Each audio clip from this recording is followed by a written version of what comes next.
welcome to Living on Blockchain. Today we'll be interviewing Borja. He is from Argentina and he's transforming the crypto landscape there. So let's deep dive right in. Hi Borja, it's so good to have you here. How are you doing today? Hey Tarusha, well, thank you for having me here. And well, today I'm very well. I'm here in Barcelona, just reading the news about Facebook yesterday in the Senate and everything. So I mean, it's pretty exciting times. I think Right. We live in pretty crazy times, I would call them, but we would touch upon that a little later. Good. Let's start with, you can tell us a little about yourself and how you got involved in crypto and the space. Sure. So, well, I'm Borja again. I'm Argentinian. I'm an Argentinian voiced Spanish person. Right. Citizen. I'm 22 years old. I'm the youngest of my team of my partners. Wow. And, I met Bitcoin. I'm a Centennial Generation Z, and I met Bitcoin when I was 14 years old. Wow. Yeah, in 2011, a friend of mine, we used to play video games, so we had pretty good computers. Right. He came, my friend Alfredo, he came and he said, hey, check this out. And he showed me his mining software working. Bitcoin was like $20, Okay. and he had like $5, so like 25% of a Bitcoin. Right. And I was like completely blown away by the fact that we could put the machines we used to play video games to work and get money. And that's literally how I got into Bitcoin. And then I just grew up. I just grew up with it, even though like didn't give it much attention for 2-3 years. It's something that has always been in my mind. And like recently, I saw a report that said that Generation Z doesn't really like cryptocurrencies, and I can for sure tell you that that is not correct. I mean, like, I have so many friends my age and younger, or people I know as well, that just know everything about Bitcoin. They don't know much about crypto, but they do know about Bitcoin. They like Bitcoin, and many of them have. So it's I definitely feel that my generation is will be super involved if they are not already into the growth of cryptocurrencies. Yeah, absolutely. I feel that too. I actually don't believe in that research either. I think the coming generation and the young people, you are younger than me actually, and you've been around in this space for some time. I thought that I was one of the young people in crypto. Clearly, I'm wrong. So, I think we are way much more aware, and we want to sort of help the movement of blockchain to further our growth. And the youth is so big about freedom, and I think blockchain is all about that. 100%. Look, I'll just tell you an example. Last week I was in Vienna at a friend's house, and we were working from there, and he's got a little brother of 14 years old. Right. He was the one who showed Bitcoin to my 25-year-old friend. Right. And he has like friends his age that are already either trading, investing in Bitcoin, or just hodling Bitcoin. Wow. So, I mean, like again, yeah, I don't feel that report was accurate at all, and at least myself being a Generation Z and Centennial, looking at the people from my generation and younger, they will definitely play a huge role, and big parts of the change we're expecting, like from the regulatory point of view and from the institutional point of view, it'll all come with the new generations, right? I mean, because right now there are like dinosaurs in power, and dinosaurs do not like Bitcoin. Yeah, that's so true. It is actually the new generation which is going to bring about the change. It is the new generation that understands the technology well as well. As you said that, your friend's 14-year-old brother, he knew more. So that just goes on to say a lot.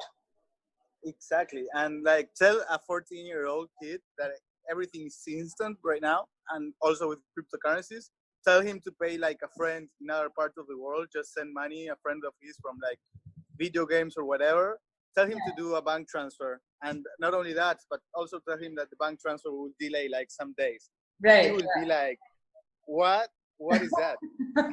I'm not waiting for that. Yeah. Yeah, so it is the age of instant gratification, and I think blockchain brings that as well. So it is about a lot about freedom of choice and freedom of doing things a certain way that you want them to. We've had it with banks telling us how to spend our money. 100%. I couldn't agree more with that. Oh, excellent. So tell me a little bit more about the current project that you're working on. Yeah, so I'm currently working on Lucus with three co-founders. Okay. We have Lorenzo Valente, he's a mechanical engineer. Okay. It's myself, and we have a great technical team of Peter Korolev that comes from Bankex, and Alex Lebed that comes from Stable Unit. So essentially what we're doing is we're building a bridge between fiat and cryptocurrencies right now, focusing on Latin America. So as you know, like for example, in Argentina last year, we had 110% devaluation and 50% inflation. Yeah. Same thing, but exponentially worse in Venezuela. And usually like this pattern of weak economies, weak currencies repeats all over emerging markets and Latin America, of course. Right. So essentially what we're doing is we want to, and we are executing on that. We're taking crypto to every person in these regions. I mean, many people criticize Bitcoin as a volatile currency, but Bitcoin is less volatile than the Argentine peso. Yeah, exactly. Yeah, and performed better than the Argentine peso too. So like if last year, which was one of the worst years for Bitcoin, instead of having Bitcoin, Argentine pesos, you had Bitcoin, your investment would have been better, or your assets would have performed better than the Argentine peso. So we already see how Bitcoin is much, much better than a lot of currencies, national currencies. Right. It's so much better than so many national currencies. Yeah. Yeah, I mean, like it has, even though in the current state, which is, I agree that it's volatile and unstable, but even in this state, it's already better than many of the current systems we have.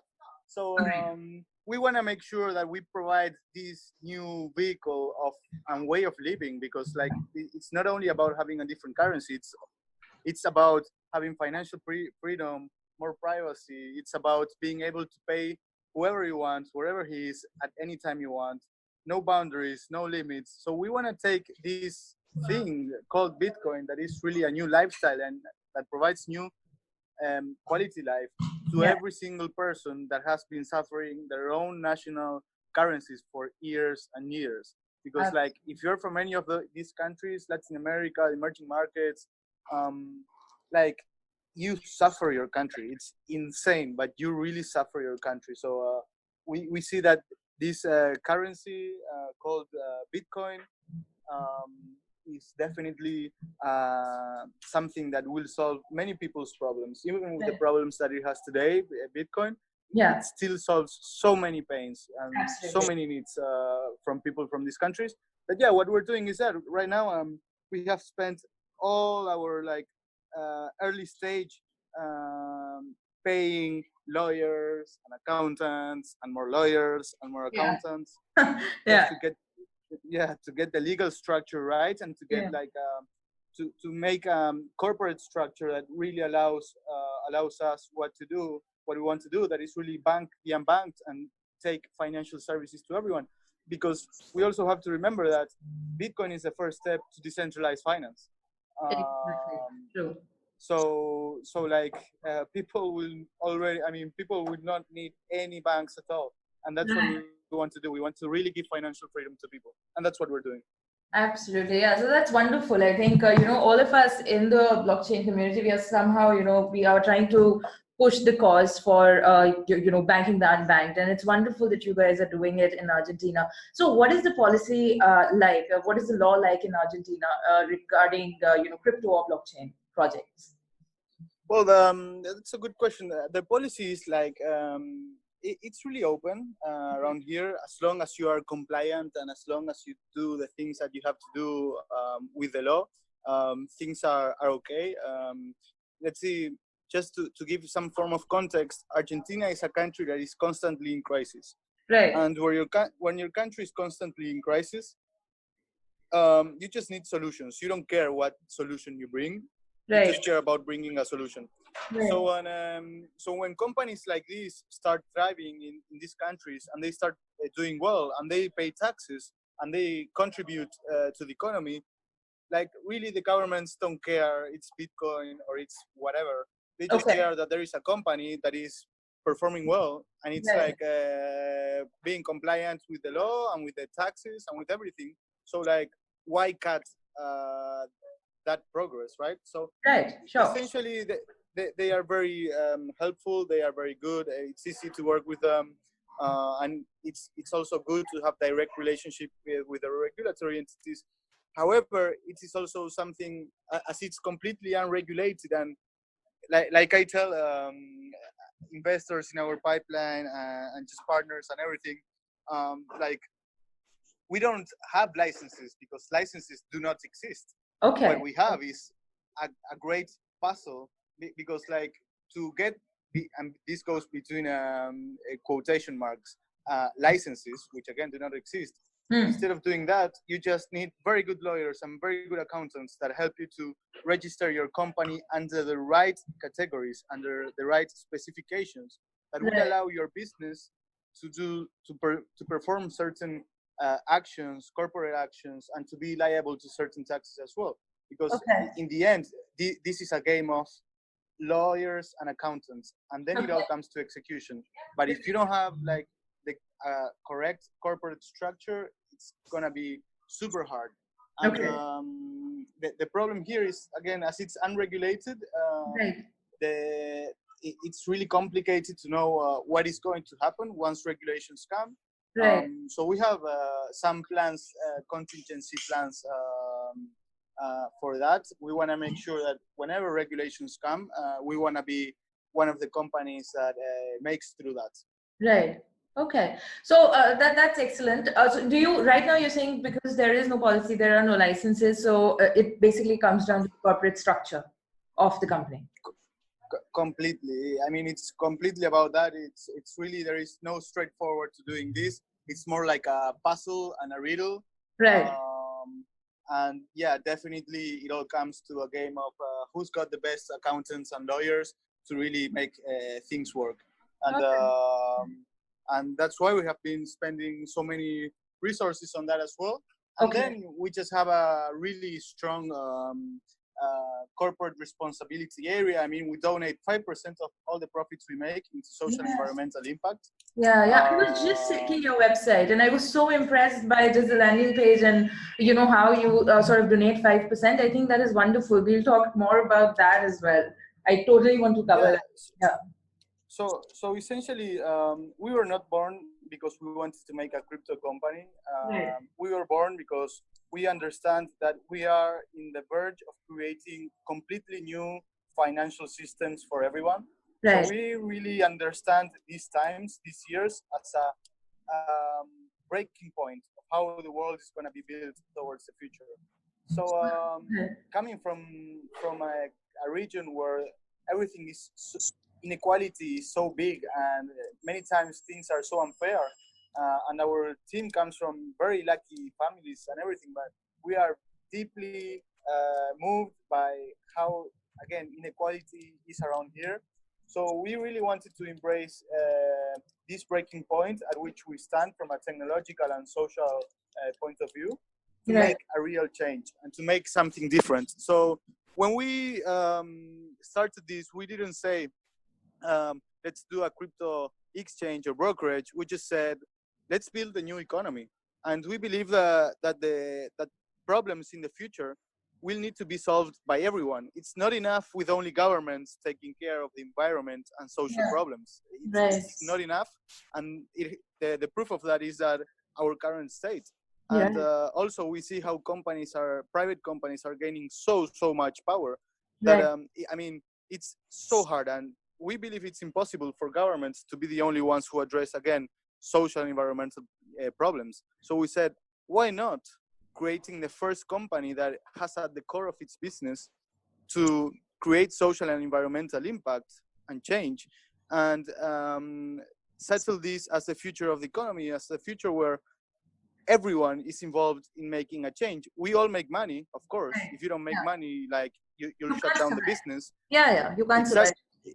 Exactly. But why not make money and make impact? And why not make it in a way so that the more you grow, the more impact you make. I mean, the impact to make is directly related, and it's directly pegged and tied to our growth. So the more we grow, the more the societies and local communities will benefit.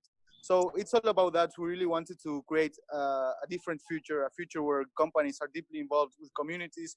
And we saw really no better way than saying, you know what, we'll just give transparency to what we do, and we'll donate 5% of all the money that of all the profits we do.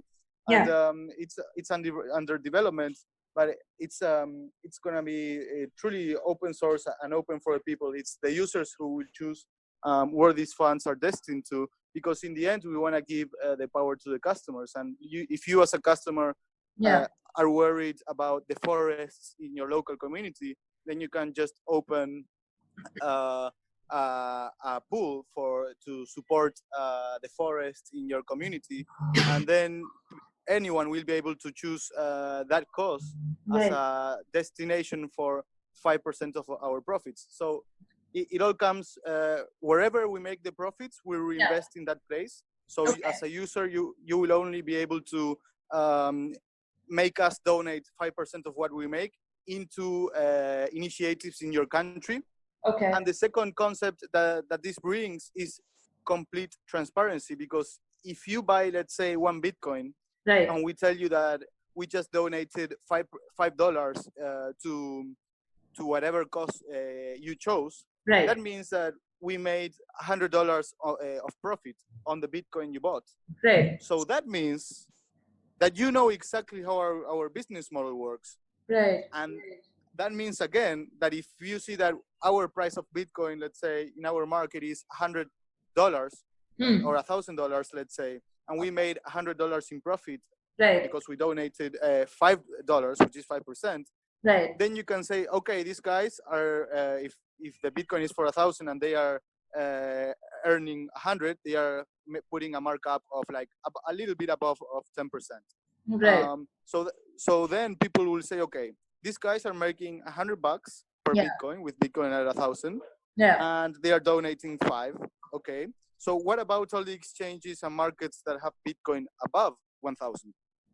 And that they are keeping all the money for themselves. I mean, they are really exploiting the prices, and we're paying really expensive prices. And at the same time, they will be able to say, okay, businesses that have Bitcoin below 1,000, they have very good prices, because we definitely have like very good prices. So our competition comes down to who provides the best intrinsic value to our customers. I mean, we really believe that everybody in the market, almost everybody, is just fighting for superficial features. Like, I have like 1 billion orders processing and matching engine. But my matching engine has like 15 layers of whatever. And we believe that anybody can have the same tech. Like, come on, if I just hire your engineers, I'll tell them to make the same exchange or engine you have. Exactly. So we believe that in this coming future, it won't be about tech, because everybody can achieve the same tech. Talent is all over the place. But it will come down to who provides the best intrinsic value, who gives the most to the customers and to society. So not only we donate, but we're also beginning a program where we'll be paying with cashbacks to people. So we want to make sure that people have social and economic incentives to operate with us, and not just like, oh yeah, like these guys have a super matching engine, which I don't even notice if it's working or not, you know, like. No, so I understand what you're saying. There are a lot of vanity, metrics here, and people say a lot of big numbers to confound users. But ultimately, it can be, it comes down to what is the kind of value that you're bringing to the table. What are you giving back to the community? And I think it's wonderful that you're doing that with Lucas. So what is, people's outlook in Argentina towards crypto and blockchain in general? So I'll tell you how crypto began in Argentina. So I can give you like a good context and a good idea of how everything started. Sure. So basically, 5 years ago, 6 years ago, people weren't allowed to buy foreign currency. Okay, all right. So you were in Argentina and you were not allowed to buy US dollars. Okay. So then something again called Bitcoin, which was rated at a USD price, because like we all talk about Bitcoin at how much per dollar. Right. How much dollars per Bitcoin. Yeah. So Bitcoin became like the main gateway to actually buy US dollars in Argentina. Okay. So a lot of people were buying US dollars through Bitcoin. Okay. And that's really how it began, how it became big. Right. So just thinking about that context, we can understand like how people in these regions, in these countries, where sometimes like freedom is not the most big thing, let's say. Sometimes, not always. Right. Or where your countries set barriers or blockades or just obstacles for the population. Yeah. Then people understood how crypto and blockchain can become a solution for this. Right. And another example is you have so many people living in Argentina sending money abroad to Venezuela, Colombia, Peru, not with Western Union, not with MoneyGram, not with banks, but with Bitcoin. Right. So it's like very big in Argentina. Sorry? It's become very big in Argentina because of the kind of policies that are in place. So in terms of remittances, etc., my understanding is that it has become because people want to sort of have the freedom to buy foreign currencies, and they're doing that via Bitcoin. Exactly. I mean, like it comes to what we talked about a little bit before. People in these places, they don't care about the solution. They just care that there is a solution. Right. And really, cryptocurrencies and blockchain are a solution for many of the problems we have. That's why, like, it's something that I love to say. Like, I believe that if I have to divide the world in two, like North and South Hemisphere, like developed and undeveloped countries, let's say, developed countries have all the tech. Right. 100% agreed. But we have the use case. Right.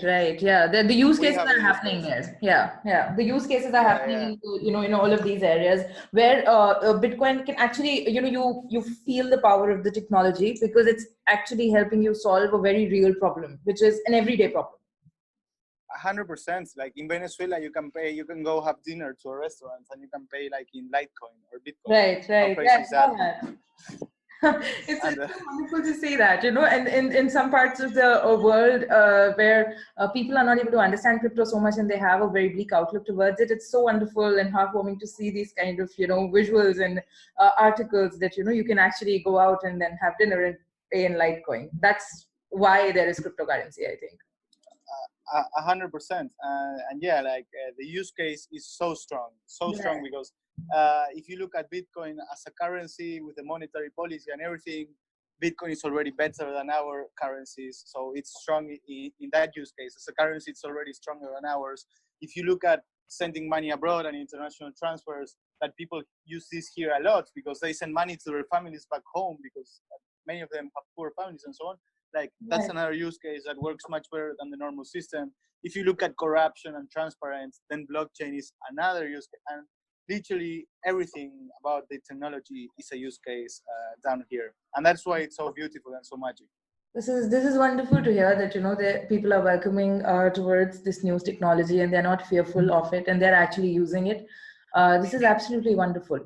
So I was checking your bio and I saw that you graduated from Draper University. How was your experience in that particular program? I think you were in the Libra program, right? Yeah. So the Draper program is excellent program. Right. I'm happy. I was happily selected as an ambassador for them as well. And, okay. And yeah, it's a great time. It's 5 weeks where you take a deep dive into all of the emerging and deep technologies around the world, and a lot of cryptocurrencies and blockchain as well, because of course Tim Draper is like one of the Bitcoin evangelists out there. Yeah. So Yeah. I'm pretty sure that he made he wanted to make sure that we also got a lot of crypto.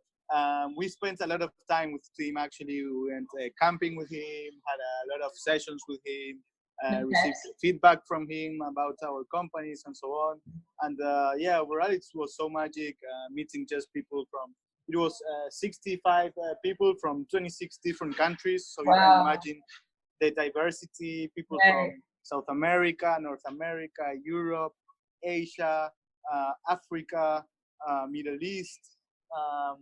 It was really, really good, and definitely super recommended for anyone to go. And yeah, it's a really good place just to take a deep dive into the Silicon Valley, knowing just having great entrepreneurs that have exited their businesses, successful people that have like built very large companies, to take a look at their experiences, and they I think that all of them speak directly from the heart, and like just let people know about what's the difficulties they will face. Because I mean, being an entrepreneur, you need to be insane to be an entrepreneur. Like being an entrepreneur, and I mean like you're an entrepreneur yourself, it's like the worst thing. I mean, it's the worst thing ever and the best thing ever.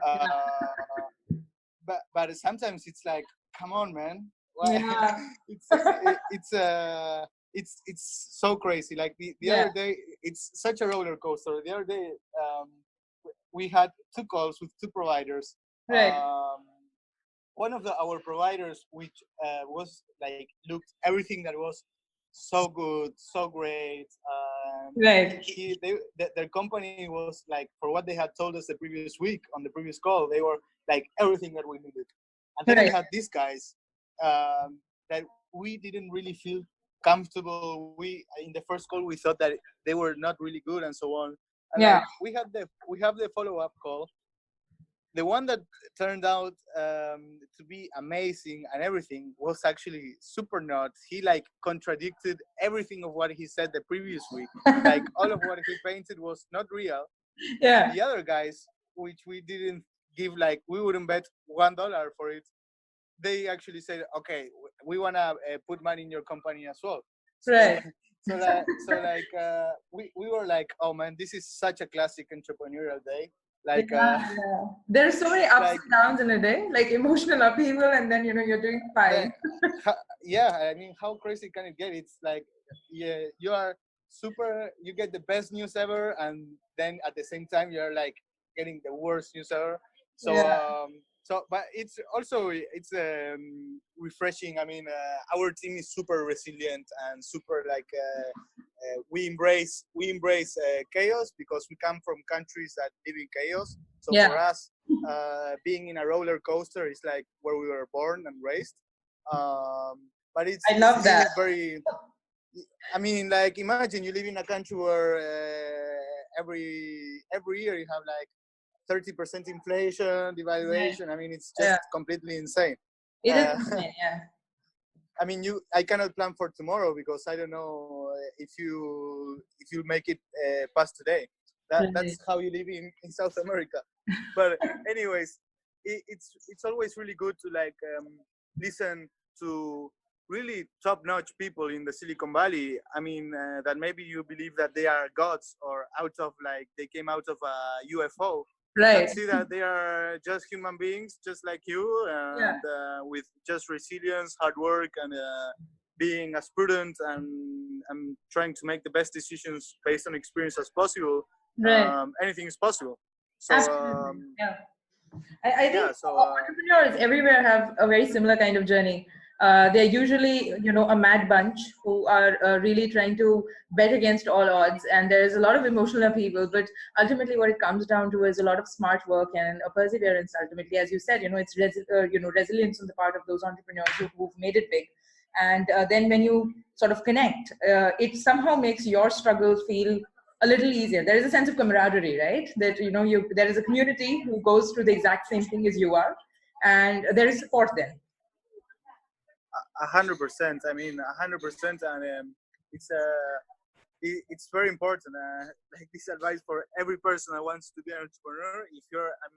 If you're crazy enough, like it's the best. I mean, and just yesterday we were talking about it with Lorenzo, my co-founder, Lorenzo Valente. We were this is like the first business he has built, right?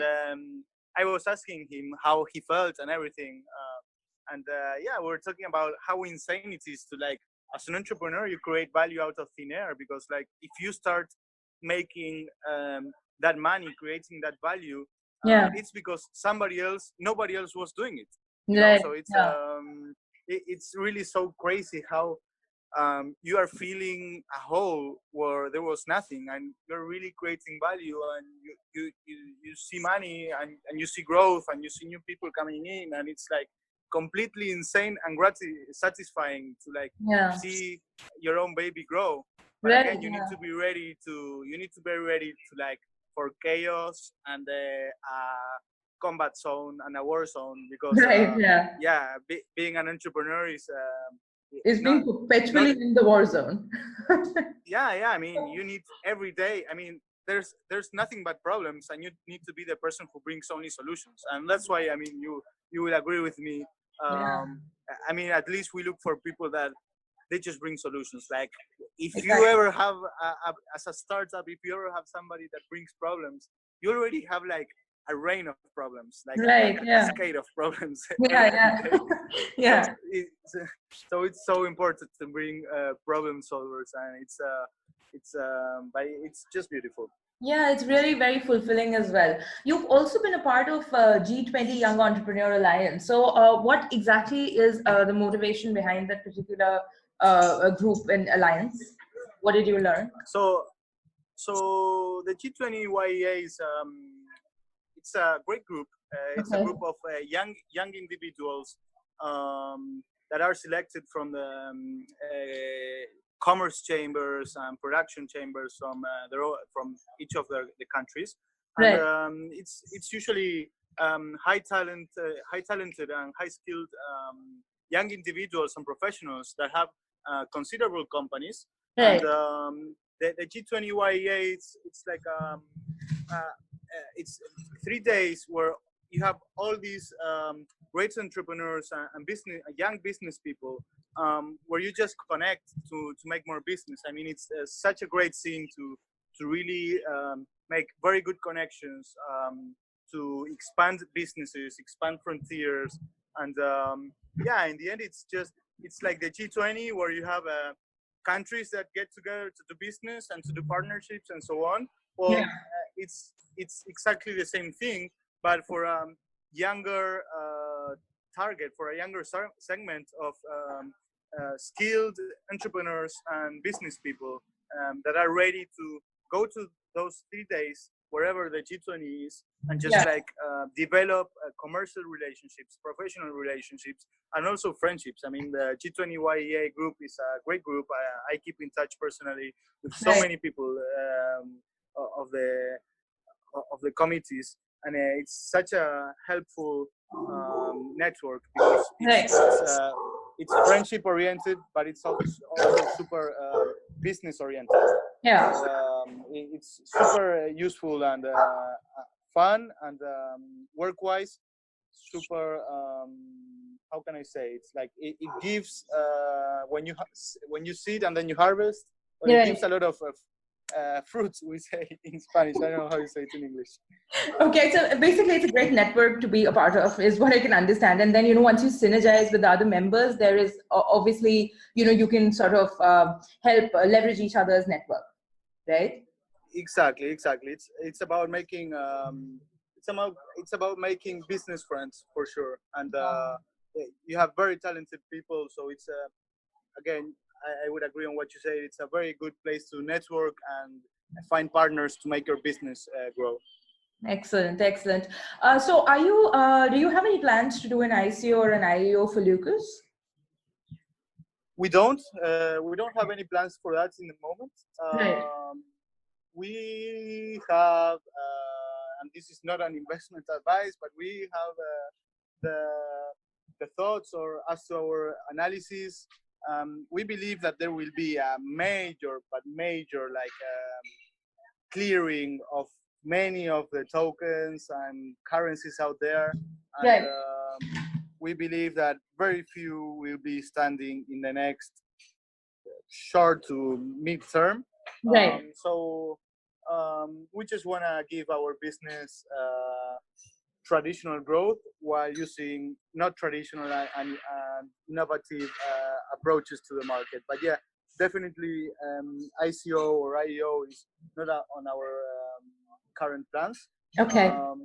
We don't dismiss having tokens, but we would not sell them. If we have any tokens at all, it's just to reward people, and we have designed some mechanisms, but we're still not sure that we want to create new value. Let's say we're considering to use other vehicles such as decentralized stablecoins like DAI, or just other vehicles to reward people, rather than creating a new asset in the market. When again, we really think that a major breakdown of it's most already of the saturated. currencies will come. Yeah, it's already we don't believe that it's a good timing to make an ICO or IEO right now. Yeah, okay. But, never say never. So what is, perhaps how do you see the ecosystem growing in the next 5 years or so? Like, what do you have in your product lineup? So in the next 5 years, you can expect Lucus to be all over Latin America and Africa. Okay. We are specifically focusing on the emerging markets. We really think that everybody is competing for Europe, North America, Asia, and again, people in those countries do not need crypto. Like, no crypto company is solving any problem whatsoever in those regions. So we want to as entrepreneurs that we consider ourselves problem solvers, we actually want to solve a problem, and we know that by doing a crypto company, we'll be solving problems in the Southern Hemisphere and places like in the emerging markets, to put a better name, like Africa and Latin and South America especially. So in 5 years, you can expect Lucus to be the biggest company in those markets. We're super confident on that. You can expect Lucus to be a super decentralized and a customer-oriented company. Right now, we're deploying a non-custodial fiat to crypto wallet with tokenized fiat funds. That is a product that is going to be released really soon. So you can think about that, for example, as an Abra, but with decentralized fiat. So essentially what we're doing is whenever somebody sends us funds to our bank account, let's say that you send $100 because you want to fund your account, we'll receive those $100, we'll tokenize them and send it to them. So even though we still have the custody of those funds, which is not 100% non-custodial, that part is still custodial, at least we give free movement of the assets to the users. So like if you're in any custodial solution, they could, whenever they want, they can ban your account, they can freeze your funds, whatever. We give complete control to the users, and like we literally do not know what is going on with those tokenized fiat funds. The only thing we worry on and work on is cash in and cash out. So on the on and off ramps, that's all we do. And this product is going to be launched really soon. It will allow people to send both crypto and fiat funds through WhatsApp and Telegram. Wonderful. So that is something interesting for the people here in Latin America. They will be able to send people money to their friends, families, and wherever they are at any time, just through WhatsApp or Telegram, which it's the people use a lot here. So we're bringing that payments product lineup as well. And just products, then again, solve the problem that people have here, that is inflation, devaluation, cost very costly remittances, and so on. So what you can expect from us is all products that are the opposite, like access to DeFi, access to good performing crypto financial products, decentralized and non-custodial solutions, wallets, etc. Payments and remittances through social media, all these kind of products that are exactly the opposite. I mean, they are the painkillers of the pains that people have. So in 5 years, hopefully everyone in Africa, instead of using M-Pesa, will be using us. And in Latin America, as nobody uses M-Pesa, hopefully they will be using us too. Excellent. That's such a wonderful vision. So basically your product is a painkiller rather than a vitamin, is what I understand. And, painkillers tend to always really go big. So excellent. What are your views on Libra, like the Facebook's token that it's coming out with? And we had initially spoken about it in the intro. What are your thoughts about it? And what do you think? Where is it going to go? Do you think it deserves the kind of flack that it is receiving on, social media? Yeah. So first of all, I think that we are like in the 21st century version of the French Revolution. And I'll tell you why. In the French Revolution, what happened is that the governments were the nobles. Right. Yes. And then you had the people that were making a lot of money. I don't know how you call it in English, but in Spanish it's the burgueses. I don't know how you say that in English. Right. But it was basically the emerging class of. Yeah, the middle class. Yeah. They were. Yeah, all the merchants that were started to make a lot of money. Right. And they said, many of us have more money than many of these nobles that are bankrupt. Right. Why can't we have more power? We should have more power. Right.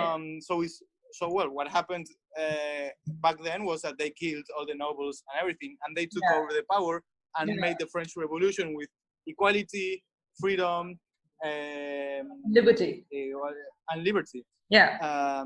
So what is happening now, from what I understand, is something very similar, where you have big corporations that are making a bunch of money. And just to give an example, Walmart has a revenue of $500 billion a year. Right. And the Argentine government as a whole has a revenue of $120 billion a year. Right. So like Walmart's economy is 4.5 times bigger than Argentina's government economy.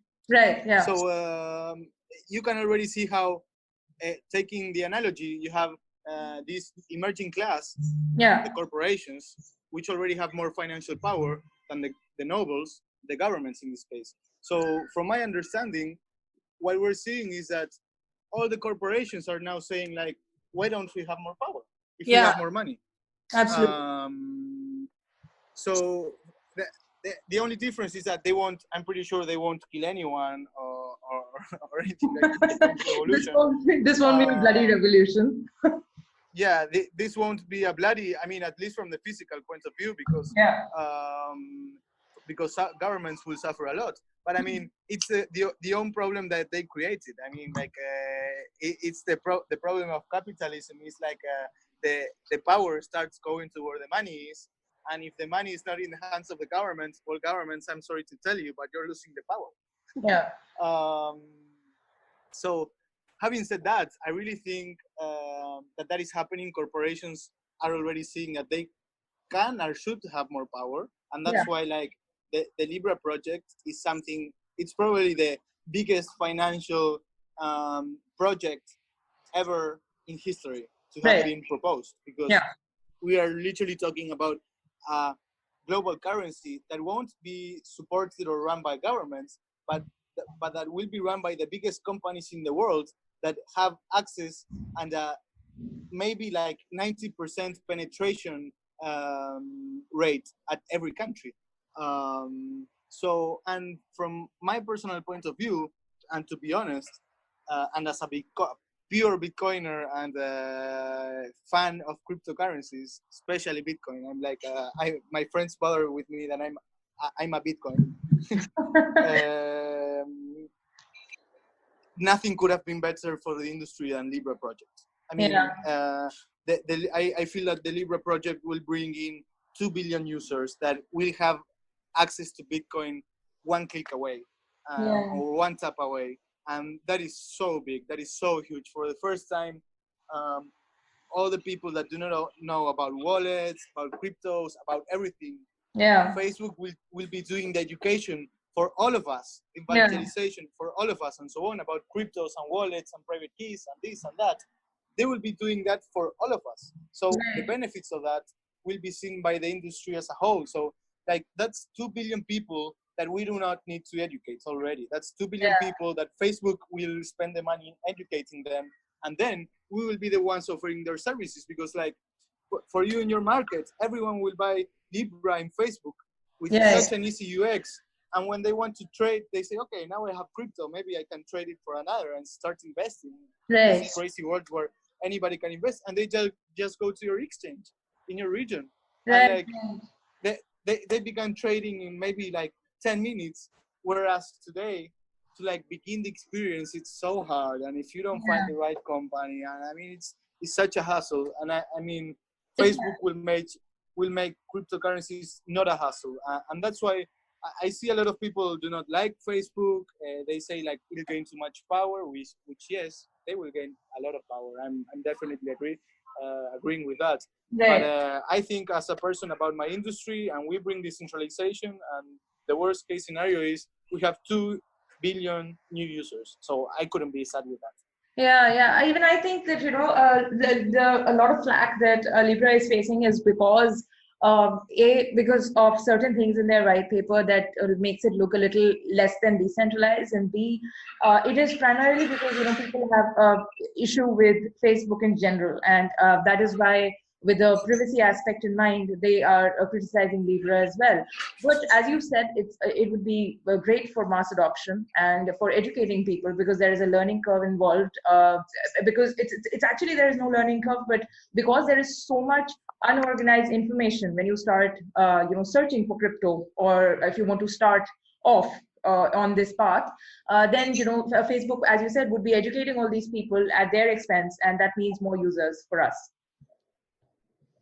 Yeah, I mean, I agree so much. And yeah, I think that, again, the key point about Libra is that I usually, when I see big companies that have spent a lot of money in UX, UI, customer education, and everything, I always say like, thank you, because then it all comes to like, see, I mean, I don't believe in being the one that reinvents the wheel, but I believe in like, always innovating, but making sure that you take things from people or companies that were successful before. And definitely Facebook will be like the explorer with the machete in the front line that will be educating 2 billion users at a time. I completely love and love companies that are doing huge efforts and in furthering this movement, right? In furthering this movement, right? So I think, as you said, that because we are about constantly innovating, we should learn from other people's mistakes, or try to at least reap the benefits that they've left behind for us, rather than building the wheel from scratch. We can make our own mistakes and learn from them. So it's good that we want to reap the rewards from the companies in the same space, because ultimately we are all in this together, because we have to further the movement of blockchain and crypto to actually solve real problems. And that can only be done once we sort of come together and we synergize. 100%. And like, I mean, my bet for the future, and like, if then I'm not correct, like, I would be super surprised, because I'm super confident on this one. I can 100% state that after the Libra project begins and Libra starts onboarding users, all the industry as a whole will see growth in their every company in this industry will see growth. I'm like 100% sure about that. Excellent. So, more to that, and here's to that, and I hope the same. What is your vision for, the next year in terms of crypto, in terms of the growth in this space? How do you envision it? I think that in the next year we're gonna have a great tech improvements. It was pretty surprising to see the Lightning Network channel volume to go down when Bitcoin started going up. Right. But I mean, there's a lot of people working on privacy, zero knowledge snarks, and so on. And as a person that I really like the concept about crypto, privacy, and freedom, I think that there are very good tech research and improvements over the Ethereum network, over the Bitcoin network. Then we have Rootstock that is deploying or is giving smart contracts to Bitcoin. I see that the industry is growing. People, as we have been through a bear market, I saw a lot of entrepreneurs focusing on real use cases as well, and not like in the 2017, which was basically like tokenize and blockchainize everything, which made really no sense. Because blockchain is not the best for everything. So like, so I really see what blockchain would be useful for, because this technology in its infancy, then there are a lot of projects that actually just add blockchain just for the heck of it, right? To their white paper or about their project, without realizing that perhaps it might not be the best fit, just because it's the hot, word and hot, in this space. It doesn't mean that, you are going to add it to your project unless it's bringing some value. It is completely, useless. 100%, and that was something in 2017, like literally people were blockchainizing everything, and it made no sense whatsoever. But now I see that with this, like the past year with the bear market and like people becoming more skeptical about crypto, I saw that the industry as a whole started to focus a lot more on use cases that made sense, that actually worked, that were worth working on. From the crypto point of view, with game theory and protocol mechanism designs and so on, and from the blockchain aspects, giving transparency, traceability, and so on as well. And then you have like these major companies that are improving their. I mean, I love the supply chain scene with big players like Walmart into it. I know that in Asia, big players are jumping into it, and it's a matter of time. Like the good thing is that right now, Bitcoin blockchain is on everybody's mind, especially these days. It's super exciting. I think that this is a groundbreaking year. Next year we have the halving, so like this is like the new starting point.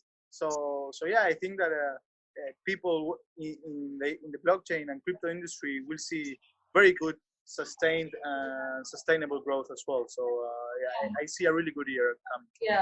I think it's about how the strong and would survive, the strong and the relevant will survive, and that is what is so wonderful about correction. And that is what I think I completely agree that in the coming year these are very exciting times. In the coming year it's just going to get better and better. So this brings me to my penultimate question. Who are the thought leaders that you enjoy following in this industry? Sorry, I didn't listen to the last part. The top? I'm saying, who are the thought leaders that you really follow in this industry, in the blockchain space, who you sort of who you like reading their tweets, whose blogs you follow? Who are the thought leaders that you, or influencers that you follow in this space? Okay, so of course that Anthony Pompliano, of course that I follow him. I think that almost everyone will say that they are his number one fan. So I'm part of the number one fans of Pompliano too. Then I really like following Diego Gutierrez Aldivar from Rootstock, of course, that Vitalik Buterin to see what is going through his mind. Yeah. Gabriel Kurman. Those are like probably my favorite people. I sometimes find interesting Paris Silbert opinions. I mean, not sometimes. I usually find them interesting. Yeah. And then I love reading a lot about the critic point of view. I love the Bitfinex Twitter account, which talks all day long about crypto as a scam. Yeah. I like reading that as well, just to see what's the other side of the street. Right. And then like those are probably my most favorite ones.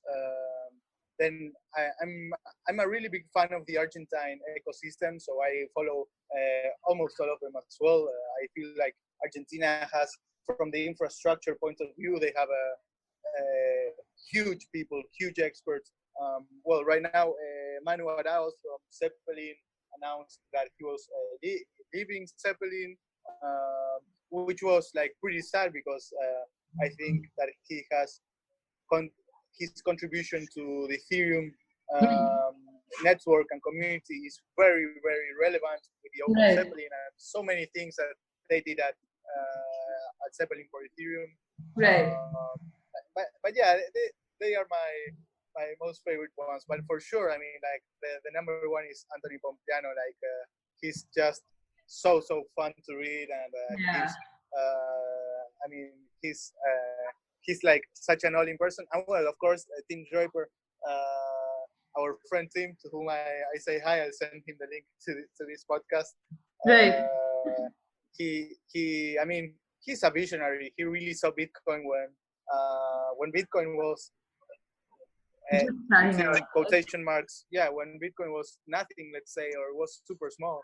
Yeah, absolutely. The guy bought 30,000 Bitcoins. How like how much of a visionary do you need to be to buy like 30,000 Bitcoin in like 2012? You have to be like I don't know, God.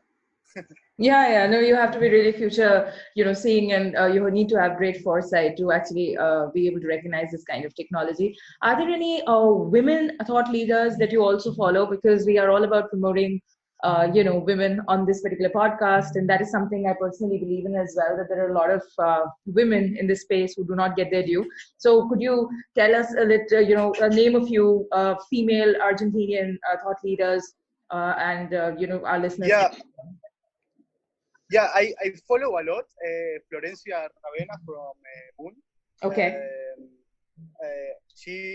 I mean, I've never met her personally, but I mean, I love the work she does. She's so passionate about the crypto industry. She's so passionate about what she does. And at Moon, they are creating, I mean, they have already developed and always improving a great Bitcoin wallet. It's very, very good technology. And they just do amazing things. And I love following her. And there are more, but that I have on my Twitter that I usually read. I don't have the names in my mind right now. And to be honest, I'm such I'm a fan of women at work. In our team, we have no women yet. In the core team, we have women to whom we outsource jobs. But like something that we want to have in our company is more women than men, because so if any woman is listening to this podcast, please reach out to me, because we're actively looking for women to join our team from the development side, from the business development side, or literally anything, because again, we really believe that the change in the 21st century will become mostly from women. We believe that women in work are much better than men as well. I really believe that I personally don't have the eye and the details that any women can have. Like, if I am good at it, probably most of women will be much better at that. So yeah, I mean, part of our company culture, which we're still growing, so we're still on time to fulfill that, is to really have more women than men, because again, we really think and we believe that on the 21st century, and especially in this industry that it's so innovative, the change will be led by women, and we want to make sure that all the women leaders are with us. Yeah, those are wonderful thoughts, I think. Just the thought that you're thinking about hiring more women in the team, and you're thinking about gender balance, that is a very important conversation, I think, to be had in this space. Moreover, as you said, there needs to be a balance if you're going to further this movement. It can't be a one-sided sort of a movement. Women need to be a part of it, and that's wonderful that now, you have told our listeners that you're hiring, and I will actually, put in your LinkedIn profile in the description as well, so that they can reach out to you directly, and you can get more women on board. So I will definitely will. I definitely will, and yeah, again, like every person that knows me as well could tell you that every time I'm talking with a person, I tell them I'm desperately looking for a woman to join our team. Like really, really, really, for every 10 people we have, we want to have 6 women and 4 men. We believe that is the path to success in year 2019 and ahead.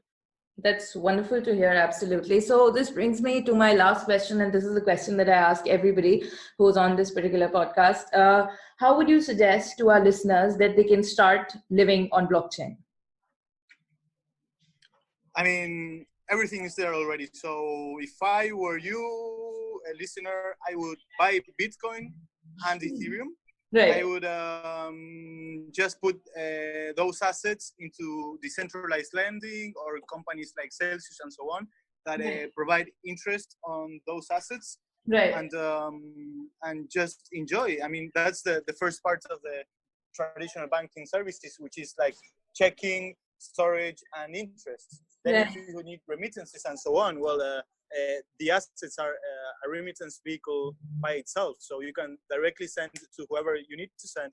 Or if they don't know how to convert that, then there's tons of companies out there that provide remittances with crypto for much better rates than Western Union, banks, and so on.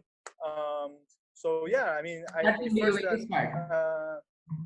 like everyone should begin by buying Bitcoin and Ethereum, and as soon as you click buy, or as soon as you receive your first cryptocurrencies, then your life has been changed, because you've taken a step into the movement then. 100%. And like to every person I know and I love, I tell them, just buy, even if it's $100, just buy that in Bitcoin or Ethereum, and in 10 years you'll just invite me for 3 months holidays to wherever you want. Right. Yeah, that is what a lot of people do not understand, that they can buy a part of a Bitcoin as well. They seem to think that you have to buy a whole Bitcoin. So this is a good myth that we are busting here, and this is wonderful. It has been absolutely wonderful talking to you. I am so impressed by your vision of, especially for the Latino market and the African markets, the emerging markets that you guys are trying to target. Do you have any last thoughts, Borja? No, just tell everyone that enjoy the ride. This is super early stage for the technology, and there will be a lot of obstacles in the way, but this industry is great. Many of the best talent in the world is joining the blockchain and the crypto industry. So it'll only be growth from here. Just enjoy the ride. I mean, in 20 years, people that are 5 years old won't be able. I mean, they won't believe that we really used to use coins and traditional paper money, and that we used banks to do remittances, or we used services like these depredatory companies that charge like 20% to send money abroad and so on. People will say like, why did you do that? So make sure that you can get on an early stage, so you become you change your financial and economic situation like for the economy of the future. This is definitely, we are all building a new economic system together. So it's a great stage to be part of it. Excellent. Thank you so much for taking out the time to speak to me in the last 1 hour. I have had a wonderful time, and all the best for your platform. All the best for the vision. I hope you're able to hire more women, and it's been wonderful. Thank you so much, Borja. Thank you, Tarusha. I hope you have a great time, and that the rest of the year smiles the most to you. And yeah, hope to do something together in the future. Absolutely. I will be speaking to you about that once I stop the recording. Thank you so much. Amazing. Bye-bye. Bye.